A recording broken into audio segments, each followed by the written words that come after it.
Once upon a time, there was a company called Nintendo. You might have heard of them. They've done a few things. Nintendo created the Family Computer. It was the first really successful video game console in Japan. Other people, including Nintendo, had tried before, and some of them even did well enough. But it was the Family Computer that changed everything.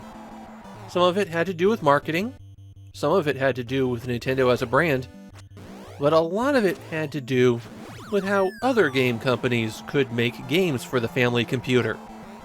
Companies that made things for arcades and other computers, like Hudson Soft and Namco.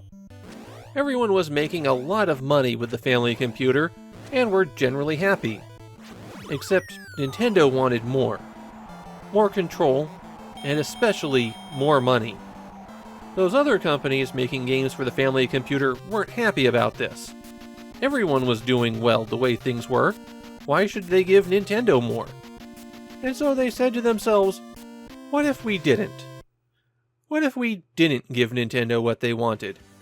What if we made our own video game console? One that operated on many of the same principles of the Family Computer, but did it all a bit better.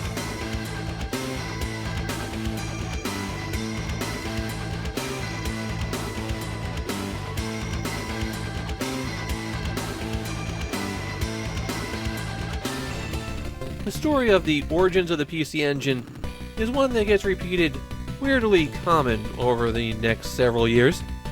Nintendo decided to bully some of their partner companies, and their partner companies said, fine, we'll do it ourselves then. And then the consequences blow up in Nintendo's face. In this case, it begins with Hudson. Hudson in the early 80s didn't just make video games. They were a computer company, making both software and hardware. In 1985, Nintendo was looking at options for expanding the Famicom, and Hudson approached them with the possibility of B-cards, credit card-sized software packages that could also be overridden with new software. On top of that, they'd take advantage of the additional hardware to expand the Famicom's graphics and audio output. Nintendo took a look at what Hudson was offering and went, nice idea, it's ours now. And then they made the Famicom Disk System. What Nintendo hadn't considered was that Hudson was a computer company, and they knew computer manufacturers. So Hudson could take that concept and go to NEC, the most successful computer manufacturer in Japan, who happened to be looking at the Famicom and going, why can't we do something like that? With NEC handling hardware manufacturing, and Hudson handling software, a new console was born. The PC Engine released October 30th, 1987, and was an instant smash hit. Almost 500,000 units sold in that first week. For a while, the PC Engine outsold the Famicom readily. But there was a small problem for them. Outselling the Famicom in 1988 wasn't the same thing as outselling the Famicom in 1984. There were over 10 million Famicoms out there at that point.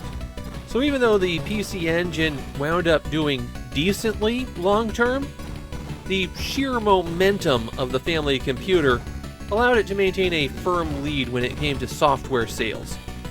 The PC Engine used an 8-bit processor, a variant on the 6502 used in the Famicom, though with upgrades to it designed specifically for video game consoles that Hudson created themselves.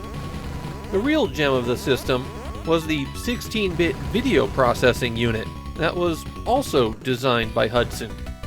It allowed for a lot more colors and much bigger sprites, something that early PC Engine games will really show off.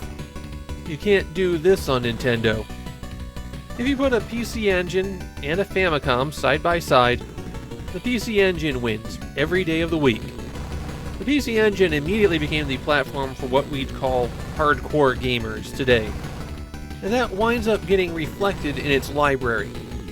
The original format are HuCards, the descendants of the B cards that Hudson developed. They're cute little things the size of a credit card, and they are essentially game cartridges. Basically, rather than packaging the ROM wafer in a computer chip, they sandwiched it in the plastic.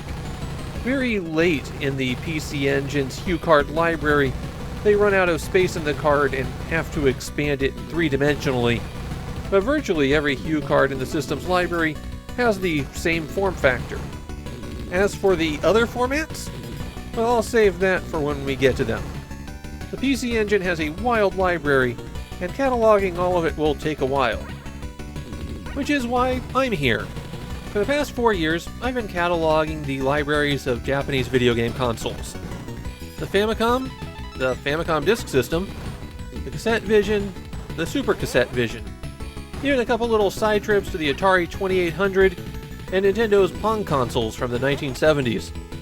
What I do is present the library in chronological order, one game per video, and I go over anything significant about it and give you enough information to play it if you want to try it out. And now it's the PC Engine's turn.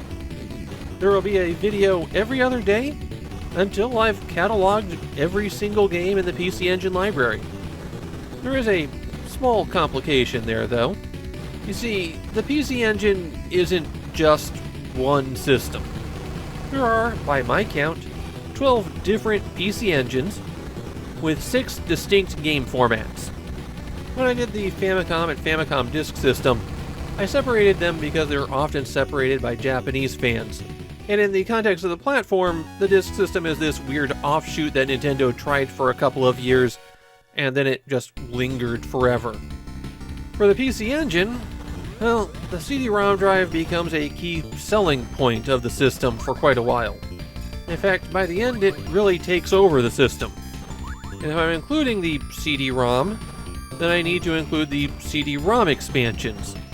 And then if I've looped in all of that, it would feel weird to leave out the card expansion that they tried. So the whole kit and caboodle's going to be here. On top of that, there is no distinction between the PC Engine and the TurboGrafx 16.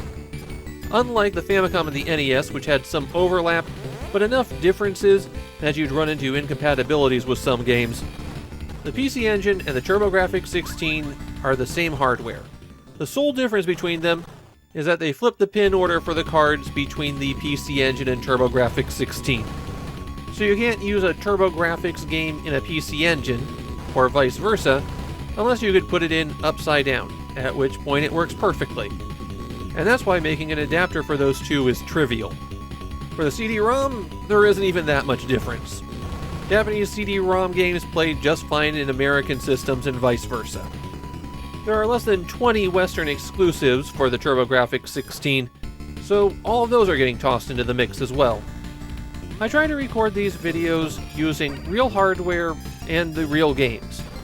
This way there's no concern about bad dumps, or weird emulator glitches, or incompatibility with flash carts. That probably isn't going to be completely possible with this series, because there are a few PC Engine games where obtaining a copy just isn't going to be feasible. Yes, obviously I'm talking about Magical Chase, but there's a few more than that. At the time of this recording, I own 157 out of roughly 700 releases. I'll be picking them up as I go, though inevitably there's going to be some that I just can't get in time. My focus is generally on the Japanese side of things because that's where I feel like my efforts at documentation are best spent, but because there isn't any real separation between East and West on the PC Engine, I'll be crossing back and forth quite a bit. One more thing about the library, there's a lot of re-releases and things that are hard to justify a full video just for them. To use an easy early example, there's 3 different releases of R-Type on the platform. So rather than do 3 different R-Type videos, it'll just be one video on R-Type that covers all 3 releases. Basically, I'm giving myself a bit of flexibility here for videos. So don't get too upset when I don't have a separate video for each hyper catalog. For HuCards, I'll be playing on an original model PC Engine. Mine's not as white as they usually come. The original Core Graphics release, the first gray one, uses a different sound chip, but subsequent models returned to matching the sound of this one, so I'm going to stand by it. For CD-ROM games, I have a Turbo Duo that I'll be playing on. and you'll probably notice a degradation in video quality there, just because the Duo doesn't have an expansion port where you can tap the RGB signal. The original model PC Engine controllers did not have auto-fire functions built into them, but I don't hate my fingers that much, so I'll be using the revised versions that have auto-fire. Hudson knew what people wanted, and that was the ability to shoot fast. I'll be releasing a video every other day. It's not as aggressive of release schedule as I've had in the past, but that's to help keep me healthy and sane. Well, assuming I don't use the extra time to make other giant videos, something I have definitely not done to myself before.